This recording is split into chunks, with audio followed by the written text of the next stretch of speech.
Hey everyone, so I ran across this old quote from Robert Kennedy Jr. today talking about true free market capitalism and that you can only enrich yourself if you serve your community or your fellow human beings.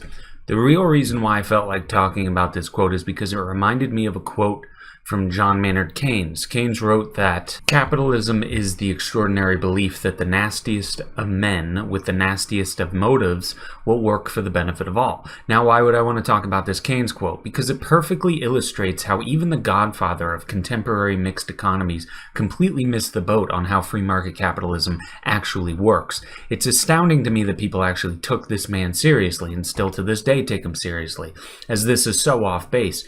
You cannot enrich yourself in a truly free market system unless you're providing a product or service at a quality and price that people are willing to accept. It's as simple as that. So yes, we all have to admit that in a free market system, there would be nasty, evil, greedy, vile people. No one is claiming that free market capitalism is a cure-all panacea for nasty personalities, but it is the best thing to keep those personalities in check. If I'm rotten to the core and I'm not engaging in physical violence or fraud in a free market system, my rottenness would not do me any favors in the public eye, but also my rotten nature couldn't have anything to do with the prices of my products or the quality of my products if my business is to survive. I couldn't arbitrarily jack up prices simply because I'm greedy and expect no backlash.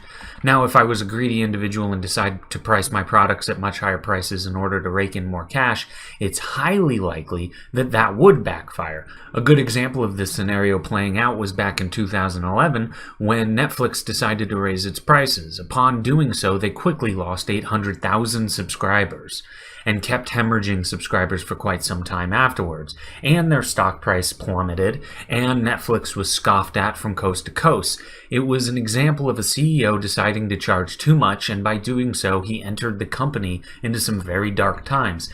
Now, when you talk about that scenario with an anti-free market person, they have no problem understanding exactly what occurred. They don't have any problem connecting A with B. But when you point out the fact that this is the effective mechanism by which free market capitalism keeps greed in check, you're met with a blank face and an unwillingness to accept.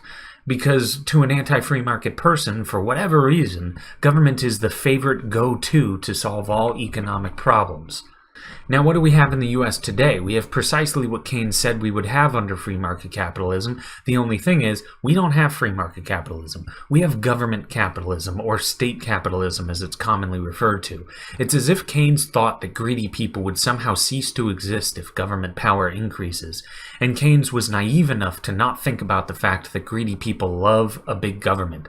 Too many CEOs in the US today can only make a lot of money and run a successful business if they have a stronger compliance department than small businesses and a strong lobbying arm to influence politics. The root cause of the problem here would be the political processes in place that enables companies to railroad over the market and get their way via legislation and government power. If you take that away from many of the rich in the US, I don't care how greedy they are, the amount of money they can earn will go down despite the possibility that they're this quote nasty person that Keynes naively warned us about. Thanks, and that's all for tonight. Bye.